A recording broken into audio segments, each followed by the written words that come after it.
Hey guys, Jeremy here with KISS Aquatic Systems. KISS. Keep it simple, stupid. In this video, I am going to walk you through how I built this 1,200 gallon wildlife pond. So what is a wildlife pond?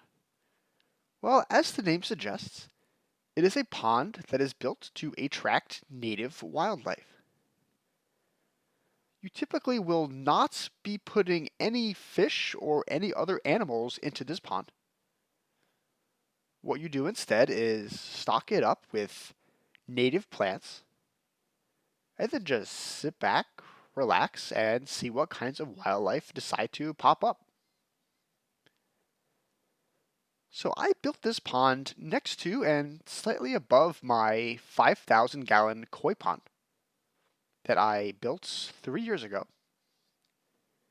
And on the property, we also have a much smaller 400 gallon goldfish pond. So there already is a decent amount of wildlife in the area, and I think I have a pretty good idea of what to expect here. But given that it is a wildlife pond, you never know what's going to pop up. One thing I'm looking forward to is having a lot of frogs in this pond. I already have a large and thriving colony of northern green frogs on the property, and I think they're really going to like this one. I'll walk you through as I do the build some of the things I'm doing to make this pond frog friendly. But I do hope to have quite a few of them here. So I built this pond in the first week of November. Took 4, maybe 5 days to build with some simple hand tools. It's already quite cold here. I live in the northeastern United States, so I'm actually not going to be turning this pond on or filling it up with plants until the spring. So stay tuned if you find this video interesting. I will do a follow-up in about 4 or 5 months when it's much warmer out and when this pond is fully stocked and up and running. So let's move on to the build itself. First part of building a pond is digging. Now at 1,200 gallons, this is a nice mid-sized pond. It's not too big, it's not too small. It's still at a pretty comfortable, manageable size to dig something like this out by hand, which is what I did here. It took maybe 10 hours of work total across 2 days to dig this out. I'm working with clay soil here. It's a bit rocky in some places and also have quite a bit of plant roots in the area, but overall not a terrible soil to work with. And it does compact easily, which makes it helpful for building out embankment walls and shelves and such. So this is a 10 by 15 or a 15 by 10 footprint. Not a rectangle though, more of a triangle shape. And the whole base center area of this pond is 3 feet deep. And that's where I'm going to be putting my water lilies. Now you might think that 3 feet is fairly deep for a wildlife pond, and in general you'd be right. But I do like to make my ponds a bit deeper. Deeper ponds are more stable, they have more stable water temperatures and more stable parameters in the face of rains or other kinds of environmental changes. Also, having more water volume here will be useful when I have frogs that are overwintering in this pond.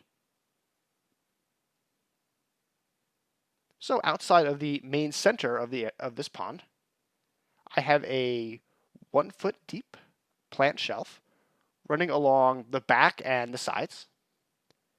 And beyond that, I have a bench that is maybe a few inches under the water line, where I will be laying or starting to stack the rocks for the rock wall of this pond. I've also built out an embankment wall on the low end of the slope that I'm building this pond on, which helps me bring up my water level a bit. And it's a good way to use some of the dirt that I just dug up. It's nice in general to figure out ways to incorporate the dirt that you excavate into the build itself.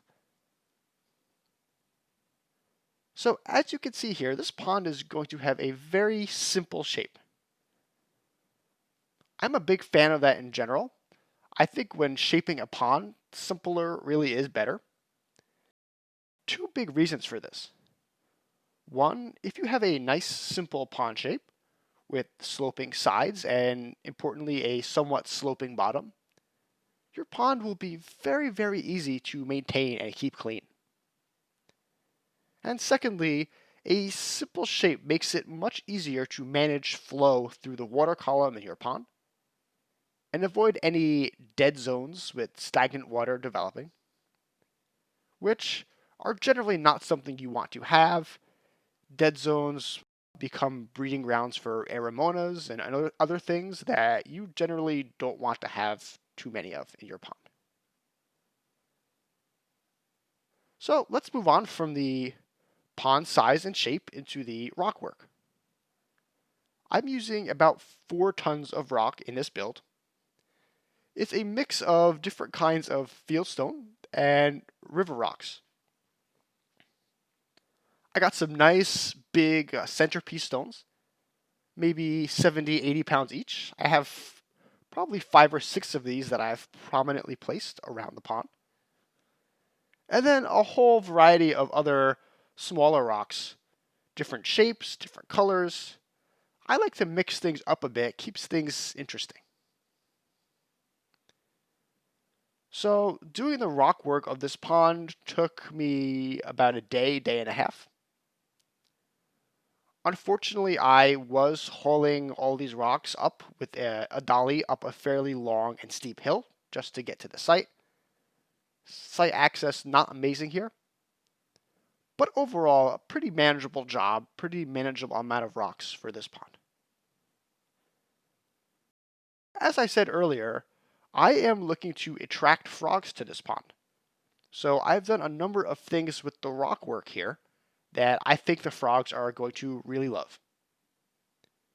Firstly, as you may be able to see on the right back side of this pond, I have made the bench that I stack rocks on a bit lower down. And I am starting with larger, flatter fieldstones that I'm laying down on this bench so that they sit an inch or two below the water line. One thing frogs love to do is sit in shallow water where they can be half in, half out of the water. So I'm providing a lot of places here where they can do that.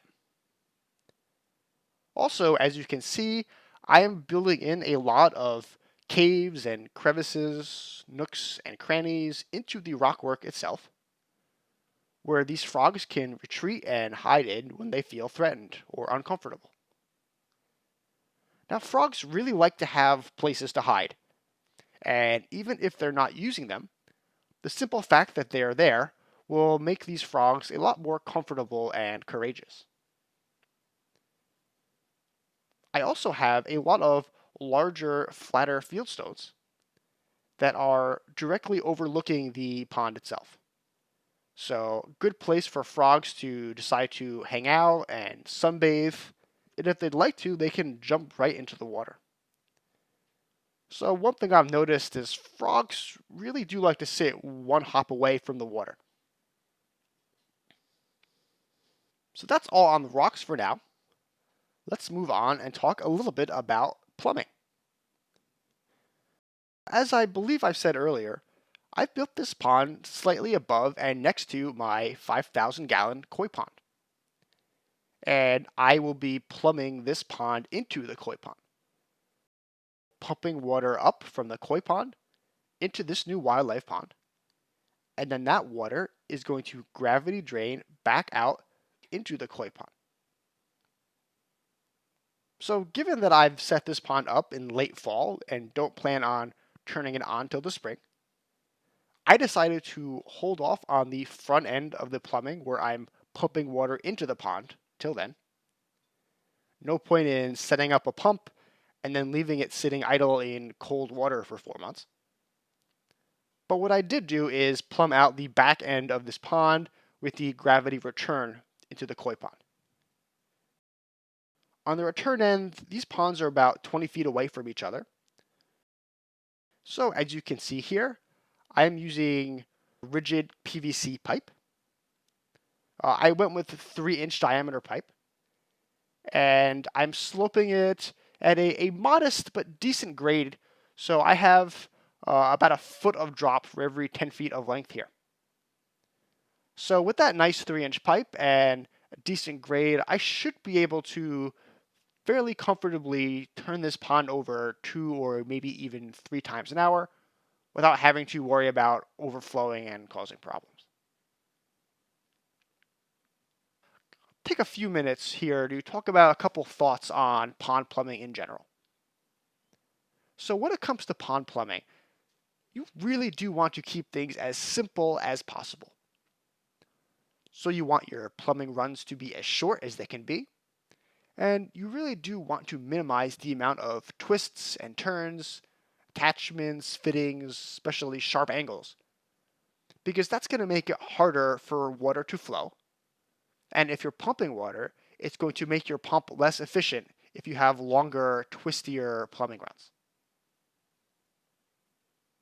Also, of course, keeping your plumbing as simple as possible makes your pond easier to maintain and troubleshoot in case anything goes wrong down the line.